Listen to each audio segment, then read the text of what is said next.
I go.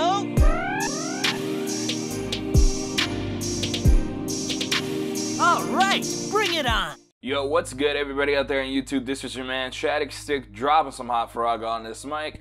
Today we're going to talk about Square Enix's E3, what their plans may be, or just basically just my predictions on what Square is going to do for E3. You guys didn't know Square revealed that their E3 is going to be on June 11th, so I'm pretty hyped for that. I like that what they did last year and had a press conference. Hopefully they make it more concise this year, but still it was pretty enjoyable overall. You know, this year I'm expecting some big things in relation to the Kingdom Hearts franchise, but maybe not so much in terms of Final Fantasy overall. The first thing I want to talk about is the Kingdom Hearts 3 release date. I think that's the biggest thing we're gonna get in terms of Kingdom Hearts 3 news this time around. We're gonna get the Kingdom Hearts 3 release date, probably a trailer, and hopefully we get some type of downloadable demo that we'll all be able to play, and not just the people at the event. Hopefully this, you know, basically means that everyone gets to play at least after E3. And it wouldn't be kind of uncommon for them to do that, because with 0.2 it was playable at E3, but you know, we have the game on our hands now, so it's not impossible to think that they would at least allow people to play a demo of Kingdom Hearts 3 after E3. But the next major point I gotta talk about is Kingdom Hearts Unchained Key. Now, people don't realize that Kingdom Hearts Unchained Key is actually important and vital to the Kingdom Hearts story. And with them releasing this new patch in Japan that's gonna basically make it easier to level up Keyblades and just level up and progress in the game overall for newcomers, I feel like they're going to, you know, possibly make a really big update to make the game easier overall to get into and progress in, because of, like I said, the game's importance in the Kingdom Hearts timeline, the story, and just removing all the grindiness of the game that's been there since probably like day one. Again, they probably want to push as much Kingdom Hearts things as possible to hype up Kingdom Hearts 3's release time or release window, so people will go out, pre-order, buy Kingdom Hearts 3, have incentives to get into the series and be like, hey, this is a small taste of you know, what's in the Kingdom Hearts story, maybe you'll enjoy it. We might even get another Kingdom Hearts Chi or Key or Union Cross, whatever, movie if that's the case. Again, this is Square, we may never know. But the next thing I think they're gonna really hammer in is DQ11 news for the West. If you guys don't know already, I think DQ11 is coming over to the West September 4th of this year, and you know, while it's been out for a while in Japan, if I'm correct, we haven't gotten it over here. I want to hear stuff in terms of Switch news for it, because that's a game I've really been wanting to pick up for Nintendo Switch. Hopefully it comes out and it's really great. Oh my god, there's so many games coming out in September.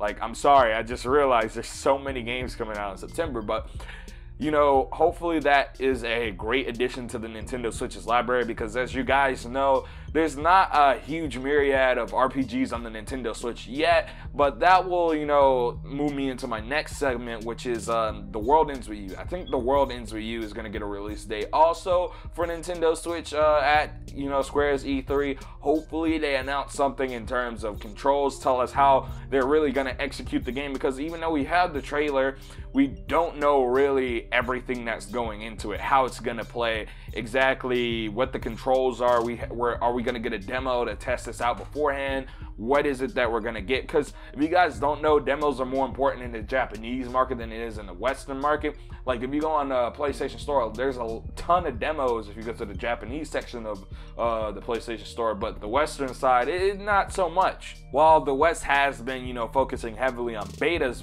in recent times, you know, they haven't really been pushing out demos, especially for single-player games, and hopefully we get a taste of what The World Ends With You is going to be like on Nintendo Switch. Hopefully they allow us to somehow switch between the pixel art style and the, you know, I'll say HD drawn art style, I guess, that's in the mobile version of the game, because I like both versions and I like the way they look.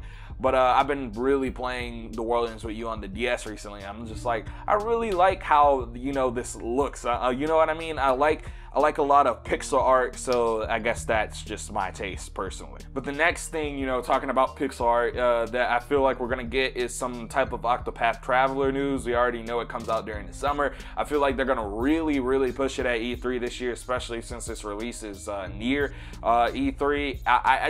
I want Octopath Traveler, don't have the money to get it right now, but I really feel like it's gonna be one of those games that I would enjoy. If you've played the demo of Octopath Traveler, it really is a great game. It's a really great callback to traditional turn-based Japanese RPGs, and I think it's honestly deserving of everyone picking it up on the Nintendo Switch. And hopefully Square really pushes the game, because we haven't gotten any, I guess, let's say, promotion for the game as of recently outside of the Nintendo Direct, and even before that, the game hasn't really been marketed heavily. So hopefully we get some heavy marketing here, because I really want people to go out and play that game, because that's the type of games I like, and I feel like those are the type of games that are that should be pushed more in today's society, because I feel like turn-based RPGs are starting to take the back seat of the bus when it comes to RPGs.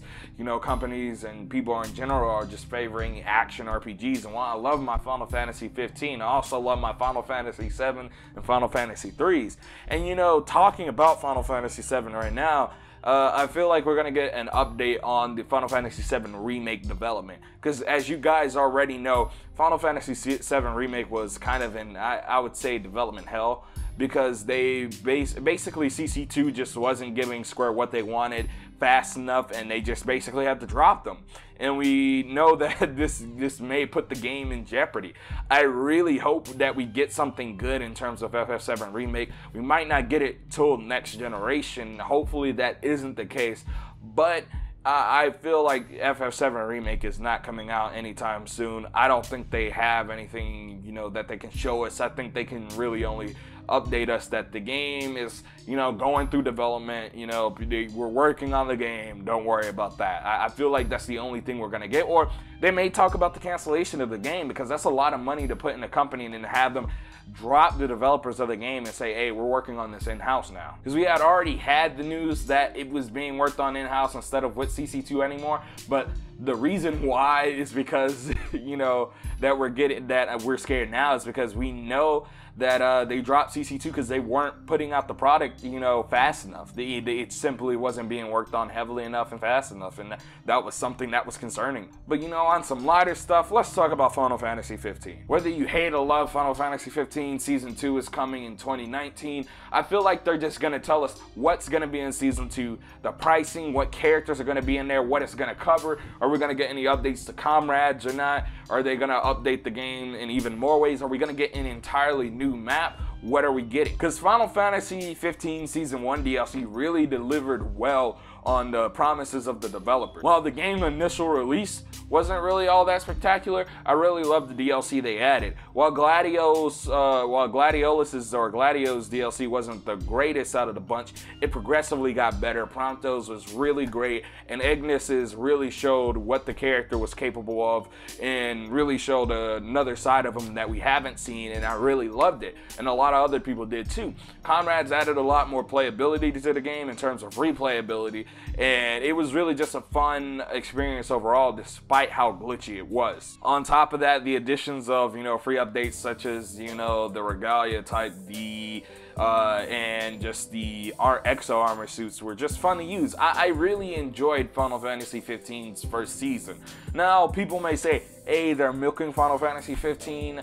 I kind of feel that way, but with the direction they've been going with the DLC and the way they've been expanding the game, it really is worth the wait, or you know, or worth paying your money to play the DLC. Especially since the first season pass was only $25 and you got so much in it. Hopefully this next season pass is relatively cheap like the first one was, so you know, I don't want to feel like I'm putting $60 on the second season pass when that's basically just an entirely new game at that point. I'm talking about season passes and DLC. I want to talk about Dissidia NT, because while I have my, you know, mixed feelings on Dissidia NT, I really like the gameplay and stuff, but I haven't played it in a while because of how the online really was and how bad it was, at least for those first 2 months. I don't know how it is now. I don't have Plus and I haven't gone back to play it yet. But I do know Square has been really supporting the game and really been pushing it, especially because they want the game to be on the esports scene.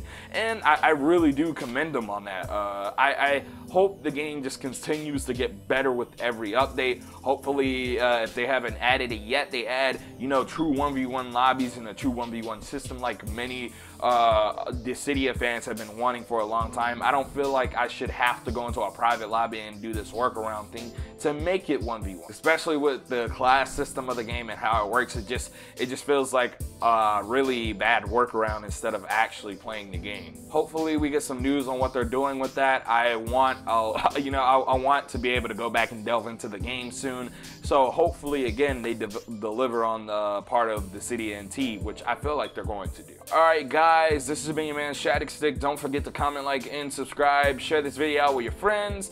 You know, my Patreon link is down in the description, so is my Twitter link. I really appreciate you guys watching. Hot Faraga turns to Cold Blizzaga. You know, go chill out with some of my other videos. We're out of here. Peace. Kiss, kiss.